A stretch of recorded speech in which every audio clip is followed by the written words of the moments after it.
Hola, soy Begoña Automuro, inspectora responsable del área de consultas y reclamaciones de la Dirección General de Seguros y Fondos de Pensiones. Brevemente y como introducción, decir que las funciones principales del departamento son la atención de consultas, quejas y reclamaciones que presenten los asegurados y los partícipes en planes de pensiones, pero el departamento también tiene asignada la función de asistir en la supervisión sobre conductas de mercado y, por último, el fomento de iniciativas en materia de educación financiera. De hecho, DGS forma parte del grupo de trabajo del Plan Nacional de Educación Financiera que promueven los otros dos supervisores financieros, Banco de España y CNMV. Iniciamos ya esta primera sesión del tercer curso de formación continua dedicado a marco regulatorio. Comenzamos por algunos extremos que regula LOSEAR, la Ley de Ordenación, Supervisión y Solvencia de Entidades Aseguradoras y Reaseguradoras, y comenzamos por el artículo 38, donde se establecen los requisitos de honorabilidad y aptitud que tienen que cumplir quienes ejercen la dirección efectiva, luego veremos quién ejerce esa dirección efectiva, y también quienes desempeñen funciones que integran el sistema de gobierno de una entidad aseguradora, que, como saben, establece la norma que al menos son las siguientes: la función de gestión de riesgos, la función de cumplimiento, la de auditoría interna y la función actuarial. ¿Qué requisitos exige el LOSEAR en el artículo 38 a estas personas? Bueno, pues que sean personas de reconocida honorabilidad comercial y profesional, y, en segundo lugar, que posean conocimientos y experiencia adecuados para hacer posible, lo repite hasta la saciedad LOSEAR, una gestión sana y prudente de la entidad. ¿Quién me dice la ley que son las personas que ejercen la dirección efectiva? Bueno, pues por una parte los administradores o los miembros de los órganos colegiados de administración, y por otra parte los directores generales y asimilados. ¿Y quién dice la ley que son estos directores asimilados? Bueno, pues entiende por tales aquellas personas que ejercen en la entidad la alta dirección bajo la dependencia directa de su órgano de administración, o bien de comisiones ejecutivas o bien de consejeros delegados de ese órgano de administración. ¿Cómo van a acreditar las entidades aseguradoras que estas personas que hemos dicho cumplen con los requisitos de honorabilidad y aptitud? Bueno, pues esto me lo dice el artículo 18 del Real Decreto de Ordenación, Supervisión y Solvencia de Entidades Aseguradoras y Reaseguradoras. El artículo 18 me dice que, a efectos de valorar el primer requisito, la honorabilidad, la entidad tiene que remitir a DGS un certificado de antecedentes penales de la persona que se está evaluando. Además, DGS puede consultar las bases de datos que sobre sanciones administrativas tengan los tres supervisores europeos financieros, EIOPA, el supervisor bancario y el supervisor europeo de valores. ¿Y cómo va a poder acreditar una entidad aseguradora el segundo de los requisitos de conocimiento y experiencia? Bueno, pues el requisito de conocimientos, DGS va a requerir formación del nivel y perfil adecuado que se esté valorando, en particular, lógicamente, del área de seguros y servicios financieros. Y en cuanto a la experiencia, lo que va a hacer DGS es valorar la experiencia derivada de las anteriores ocupaciones, de los anteriores trabajos, durante periodos de tiempo que DGS considere suficientes.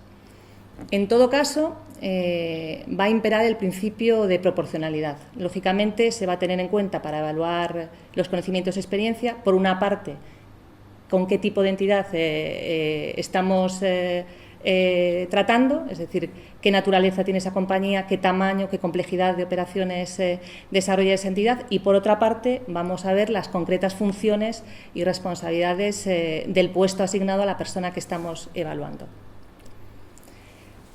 Este artículo 18 regula en concreto que el órgano de administración debe contar con miembros que, considerados en su conjunto, no individualmente, posean suficientes conocimientos y experiencia en al menos 5 áreas: seguros y mercados financieros, estrategias y modelos de negocio, sistema de gobierno, análisis financiero y actuarial y, precisamente, marco regulatorio, que es el tema de esta primera sesión. ¿Qué más extremos regula LOSEAR? Bueno, en el artículo 39, entre otros, establece quién es el responsable de que una entidad aseguradora cumpla con la ley. ¿Y quién es ese responsable? Pues el máximo responsable, dice LOSEAR, que es el órgano de administración de la entidad. No solo de que se cumpla LOSEAR, sino el resto de disposiciones y de normas reguladoras de los seguros privados. En particular, e incluso para las mutualidades de previsión social, aunque la mutualidad no es una sociedad de capital, establece el OSEAR que le será de aplicación el capítulo de ese texto refundido de la Ley de Sociedades de Capital que se dedica a regular los deberes de los administradores. ¿Nadie más es responsable de que se cumpla la norma en una entidad aseguradora? Pues sí, también los cargos de dirección asumen una responsabilidad, pero en este caso limitada al cumplimiento de las funciones que tienen atribuidas, bien de acuerdo con la estructura organizativa, bien de acuerdo con las que le hubieran sido delegadas. Es decir, hay dos rangos de responsabilidad. La máxima la ostentan los administradores y, en segundo lugar, los cargos de dirección en la medida de sus responsabilidades. Importante, que regula el OSEAR también el artículo 43, las remuneraciones. Es un apartado dedicado exclusivamente a mutualidades de previsión social. El artículo 43 establece, igual que se establecía en la anterior normativa, que las remuneraciones y demás ingresos, incluidos los ingresos por dietas, es decir, retribuciones por desplazamiento, alojamiento y manutención, que perciban por su gestión en la mutualidad los que ejerzan la administración de esta, no puede exceder estos remuneraciones de unos límites que se establecen en el reglamento de mutualidades. No se establecen en el OSEAR, se citan, pero realmente los límites cuantitativamente se delimitan en el reglamento de mutualidades. No obstante, establece la norma que si la mutualidad ya está autorizada para operar por ramos, no imperan los límites en las remuneraciones. En segundo lugar, y referido a remuneraciones, por primera vez se dice en una norma relativa a entidades aseguradoras, en concreto en el Reglamento Delegado 2015/35, que en entidades aseguradoras hay que establecer requisitos sobre las remuneraciones. ¿Con qué fin? Con el fin de evitar mecanismos de remuneración que fomenten una asunción excesiva de riesgo por parte de la entidad aseguradora. ¿Y en qué se traduce esto? Pues en una obligación para todas las entidades aseguradoras. Cada una de ellas tiene que tener una política escrita de remuneración. Y esta política escrita de remuneración tiene que contener las tareas y el desempeño, en primer lugar, del órgano de administración, también del órgano de dirección, también de las tareas que desempeñen otras personas que realicen funciones clave. E incluye, y llega al nivel de incluir a otras categorías de personal cuyas actividades profesionales incidan de forma significativa en el perfil de riesgo de la empresa.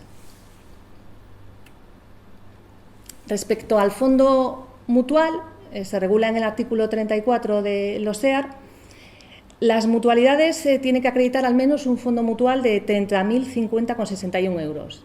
Y para aquellas entidades que han obtenido, para aquellas mutualidades que han obtenido la autorización para operar por ramos, deberán acreditar un fondo mutual cuya cuantía mínima será la que corresponda entre las señaladas en el OSEAR como capital social desembolsado de las sociedades anónimas.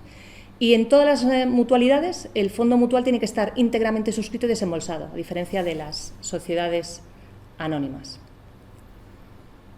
El ámbito de coberturas de las mutualidades de previsión social está regulado tanto en el OSEAR como en el Reglamento de Mutualidades, en concreto el artículo 44 de la Ley y el 15 del Reglamento, y establece que las mutualidades inicialmente solo pueden realizar determinadas operaciones de previsión de riesgos sobre las personas y sobre las cosas.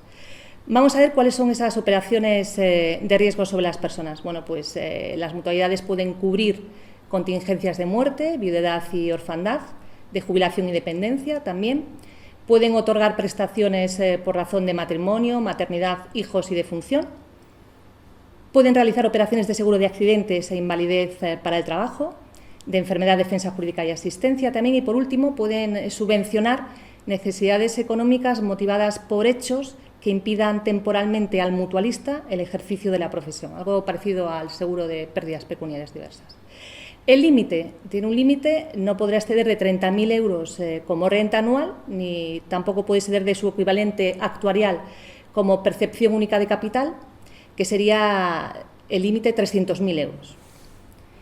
Y respecto a la previsión de riesgos sobre las cosas, únicamente pueden cubrirse los daños causados por tres categorías o en tres categorías de riesgos. Primero, las viviendas que sean de protección oficial habitadas por el mutualista, maquinaria y en general instrumentos de trabajo del mutualista que sea emprendedor y pequeño empresario, establece los EAR, que son aquellos que no empleen a más de 5 trabajadores, y por último las cosechas de fincas cultivadas directamente por el mutualista, siempre que no estén incluidos en el Plan Anual de Seguros Agrarios Combinados, porque si no estarían cubiertos por este, y todo lo que esté incluido en esa finca cultivada por el mutualista, es decir, ganados, colmenas, etcétera.